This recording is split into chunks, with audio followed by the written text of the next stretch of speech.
Banjir di Aceh itu udah jadi bencana yang luar biasa. Tapi ternyata di atas bencana alam itu ada lagi bencana lain yang lebih parah, bencana birokrasi. Cerita kali ini bukan cuma soal air, tapi soal gelombang bendera putih yang memilukan. Coba dengerin baik-baik kalimat ini. Kami tidak sanggup lagi. Ini bukan sekadar ngeluh loh. Ini adalah teriakan putus asa dari orang-orang yang merasa udah ditinggalkan sendirian di tengah bencana. Bayangin deh, di seluruh Aceh, dari rumah-rumah warga yang terendam banjir, kamp pengungsian, bahkan sampai di depan kantor pemerintahan, berkibar bendera putih.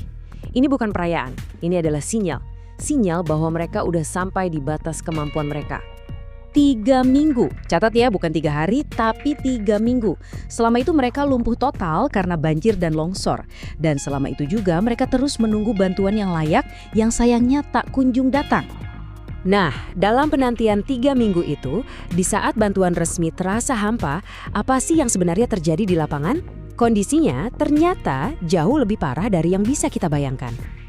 Kenyataannya di lapangan itu brutal.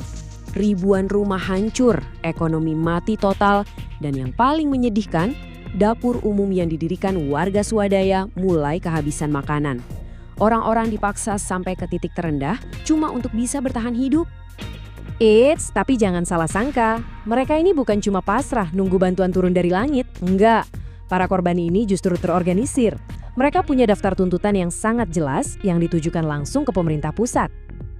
Lihat deh apa yang mereka minta, status bencana nasional, alat berat, sampai izin buat bantuan internasional masuk. Ini bukan permintaan aneh-aneh.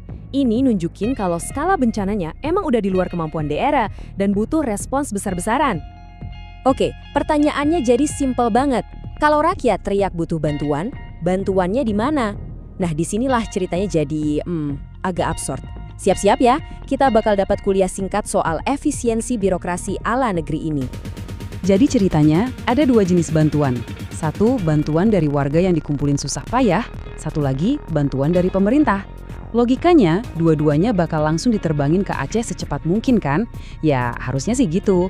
Tapi itu kan kalau pakai logika sederhana. Dan hasilnya bisa ditebak. Bantuan pemerintah dapat tiket VIP, prioritas utama di semua penerbangan. Sementara bantuan dari warga yang sama pentingnya, ya mohon maaf harus ngantri dulu, tertinggal di bandara. Sebuah contoh sempurna gimana prioritas birokrasi bisa ngalahin urgensi kemanusiaan. Mari kita bedah alur birokrasi yang super efisien ini. Langkah 1, warga kumpulin bantuan. Langkah 2, bantuan internasional udah siap bantu. Keren kan? Nah, di langkah 3 dan 4, semua itu di stop sama aturan dan prioritas. Hasil akhirnya, ya langkah 5, rakyatnya disuruh nunggu lagi dan lagi. Sistem yang dirancang dengan sangat baik untuk menunda pertolongan. Puncaknya, situasi ini sampai memicu somasi resmi. Dan istilah yang dipakai itu nggak main-main. Kelalaian negara. Ini bukan lagi soal manajemen yang buruk, tapi udah masuk ketuduhan bahwa negara gagal menjalankan tugas paling dasarnya. Jadi ya gitu deh, bantuan dari seluruh penjuru siap dikirim, tapi malah nyangkut, terhalang pita merah birokrasi. Dan semua kekacauan ini membawa kita kembali ke simbol yang paling menyakitkan di awal tadi. Bendera putih itu memang dikibarkan oleh rakyat. Itu tanda mereka udah nyerah sama keadaan.